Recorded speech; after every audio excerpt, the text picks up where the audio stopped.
در حقیقت لیلۃ القدر کی تلاش ہے۔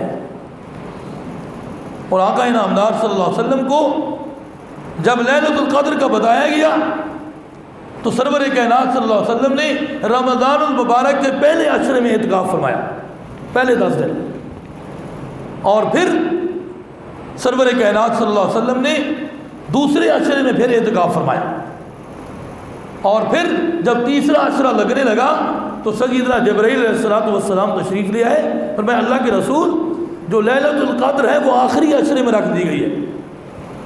تو جناب رسول اللہ صلی اللہ علیہ وسلم نے صحابہ کرام کو خطاب فرماتے ہوئے فرمایا، جن لوگوں نے میرے ساتھ پہلے اعتکاف کیا ہے اور میرے ساتھ بیٹھے ہیں، میں ان کو ترغیب کرتا ہوں وہ آخری عشرہ میں میرے ساتھ بیٹھے رہیں۔ لیلۃ القدر کو آخری عشرے میں بتایا گیا اور ہم نے تلاش کرنا ہے۔ اور صحابی فرماتے ہیں اس رات بارش ہوئی، اور جو کیونکہ چھت کچی تھی مسجد نبوی شریف کی، تو چھت جو کچی تھی اس میں سے پانی آ رہا تھا، نیچے پانی گر رہا تھا، اور اس رات کو ہم نے لیلۃ القدر کی نشانیاں دیکھی، اور جناب سرور کائنات صلی اللہ علیہ وسلم اسی رات کو جاگتے رہے اور عبادت فرماتے رہے۔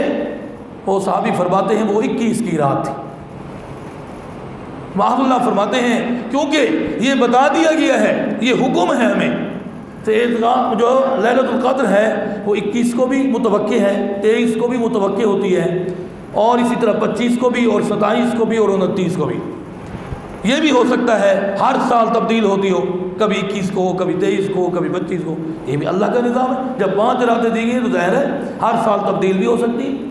اور یہ بھی ہو سکتا ہے کہ سرور کائنات صلی اللہ علیہ وسلم کیونکہ پہلے 20 دن بھی اعتکاف میں بیٹھے رہے اور صحابہ کرام بھی ساتھ بیٹھے رہے، آپ کے جذبے اور صحابہ کرام کے جذبے کو دیکھ کر اللہ رب العزت نے وہ لیلۃ القدر 21 کو رکھ دی ہو، بعد میں 23 کو، 25 کو، 27 کو۔ زیادہ امکان آن اللہ فرماتے ہیں زیادہ سے زیادہ امکان وہ 27 کی رات کو ہوتا ہے، لیکن میں اگر یوں کہوں تو غلط نہیں ہوگا، کیونکہ ہم بہت دین سے دور ہو چکے ہیں۔ ہمارا مزاج جو ہے وہ زیادہ اللہ کی نافرمانی کو پسند کرتا ہے، اللہ کی نافرمانی کو زیادہ پسند کرتا ہے۔ ہو سکتا ہے کہ 27 کی رات کو ہم زیادہ جذبے دکھاتے ہو، اللہ اس رات کو رکھے ہی نہ، ہمارے اعمال کو دیکھ کر ہی فیصلہ فرماتا ہے اللہ تعالیٰ۔ اس لیے ہمیں چاہیے کہ ہم 5 راتوں کو عبادت کر کے لیلۃ القدر کو تلاش کریں۔ اتنا بڑا اجر و ثواب، 1000 مہینوں سے زیادہ ثواب، دنیا کی خاطر، دنیا کے فوائد کی خاطر اگر ہمیں پتہ چل جائے کہ ایک رات جاگنے کا اتنا بڑا دنیاوی فائدہ ہے، اتنی زیادہ رقم میرے پاس آ جائے گی، تو ہم اس کو بہت زیادہ غنیمت سمجھ کر بڑے جذبے کے ساتھ وہ رات گزار دیتے ہیں۔ کیوں نہ ہو کہ ہم اتنے بڑے اجر و ثواب کو حاصل کرنے کے لیے، اپنی مغفرت کروانے کے لیے، اللہ کی ذات کے ساتھ محبت کو قائم کرنے کے لیے، اللہ کی ذات کے ساتھ تعلق کو مضبوط کرنے کے لیے، اپنی روح کو پاک کرنے کے لیے، اور اللہ کے سامنے گڑ گرانے کے لیے، سچی توبہ کرنے کے لیے، آئندہ کے لیے اپنی زندگی کی تبدیلی کی دعا کرنے کے لیے، اور اللہ سے منوانے کے لیے ہم اگر 5 راتیں جاگ لیں تو حقیقت یہی ہے کہ آنے والی زندگی ہماری بدل جائے گی اور اللہ کے ہاں ہمارے اعمال مقبول ہو جائیں گے۔ جتنا ہم جذبہ دکھاتے ہیں اللہ جذبے کے مطابق فیصلہ فرماتا ہے۔ ہمارے جذبے کو دیکھا جاتا ہے کہ کتنا بڑا جذبہ ہے ان کے اندر، اللہ تعالیٰ جذبات کو دیکھتا ہے اور پھر فیصلہ فرما دیتا ہے۔ اس لیے ہم نے اپنے رب کو جذبہ دکھانا ہے کہ یا اللہ میں تو تیرے محبوب صلی اللہ علیہ وسلم کی اداؤں کے مطابق، آپ کے فرمان کے مطابق، آپ کے بتائے ہوئے طریقے کے مطابق عمل کرنے کی پوری کوشش کر رہا ہوں۔ میرا جذبہ یہ ہے کہ میرے گناہ معاف ہو جائیں اور میرا تعلق شیطان سے ٹوٹ کر تجھ رحمان کے ساتھ جڑ جائے تاکہ میری بخشش کا ذریعہ بن جائے۔ اس لیے ہمیں چاہیے کہ ہم آنے والے 10 دن جو 21 سے شروع ہوں گے ہم ان کو بہت زیادہ غنیمت سمجھ کر، اور پچھلے جمعہ کو میں نے تراویح پر بڑے جذبے کے ساتھ میں نے ترغیب کی، شام کو مجھے ساتھی کہہ رہا تھا آج بندے زیادہ کم ہو گئے، تو یہی جذبہ نہ ہو کہ ترغیب کی جائے اور بندے کم ہو جائیں، تو جذبہ بڑھنا چاہیے۔ اور اگر ہم اعتکاف کے اندر اکثر و بیشتر یہ دیکھا گیا ہے کہ نوجوان یہ سمجھتے ہیں کہ اعتکاف بزرگوں کے لیے ہے، کیونکہ وہ کام کاج سے فارغ ہو گئے نا، ہر طرف سے ان کے کام ختم ہو گئے، بس وہ مسجد میں بیٹھ جائیں، بس وہ اللہ اللہ کریں۔ اور بھائی نوجوانی کی عبادت تو فرمایا یہ پیغمبروں کا شیوا ہے، نوجوانی کے اندر عبادت کرنا یہ پیغمبروں کا شیوہ ہے. ہم ان پیغمبروں کے شیووں کو اگر اپنائیں گے تو پھر ہماری زندگیاں بدلیں گی اور ہماری برکات ہوں گی. یاد رکھنا، کوئی آدمی بزرگ عبادت کر رہا ہے، کوئی آدمی نوجوان عبادت کر رہا ہے، اللہ کے ہاں نوجوان کی عبادت زیادہ مقبولیت رکھتی ہے. کیوں؟ اس وجہ سے کہ وہ دنیاوی معاملات سے اپنے آپ کو فارغ کر کے دوست و احباب سے، لہو و لغویات سے اور دنیا کی مشغولیت سے وہ ہٹ کر آیا ہے اور سب کو چھوڑ کر اللہ کے دروازے پر آیا ہے. اللہ بھی اپنی رحمت اسی کو پر زیادہ فرماتا ہے جو زیادہ جذبے کے ساتھ آئے. یہ نہیں ہے جب کام کاج سے فارغ ہو جائے تو پھر وہ سمجھے کہ اب میری عبادت کا ٹائم ہے.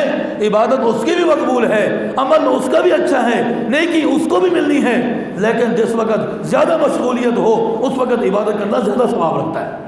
اس لیے ہمیں چاہیے کہ ہم نوجوان اپنے آپ کو تیار کریں، اعتکاف کے لیے 10 دن نکالیں اور اللہ کے دروازے پر جھک جائیں. پھر دیکھیں ہماری مرادیں پوری ہوتی ہیں نہیں ہوتی، ہماری دعائیں مقبول ہوتی ہیں نہیں ہوتی، ہماری زندگیاں بدلتی ہیں نہیں بدلتی، اللہ ہم سے راضی ہوتا ہے نہیں ہوتا، ہمارے گھروں میں برکت ہوتی ہے نہیں ہوتی. پھر ہم دیکھ کر تجربہ کر کے دیکھ لیں پھر اللہ کی طرف سے کتنی برکات ہمیں نصیب ہوں گی.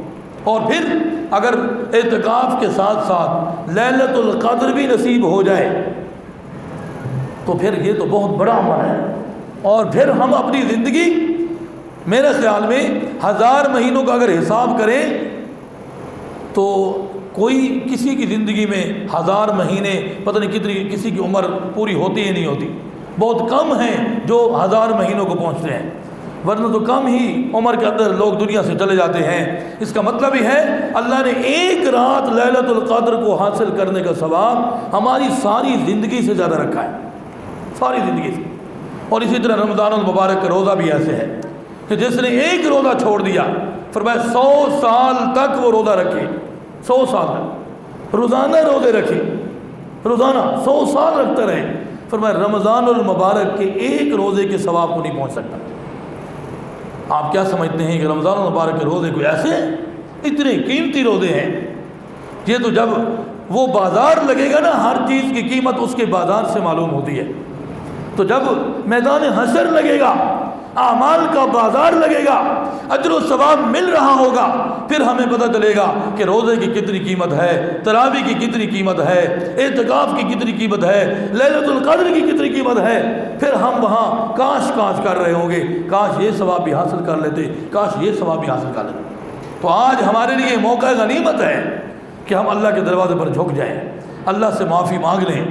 جو بقیہ روزے ہیں ان کو مکمل طور پر رکھیں، کسی بہانے کے بغیر روزوں کو رکھنے کی پوری کوشش کریں اور تراویح کو مکمل پڑھنے کی کوشش کریں، اعتکاف کی پوری کوشش کریں.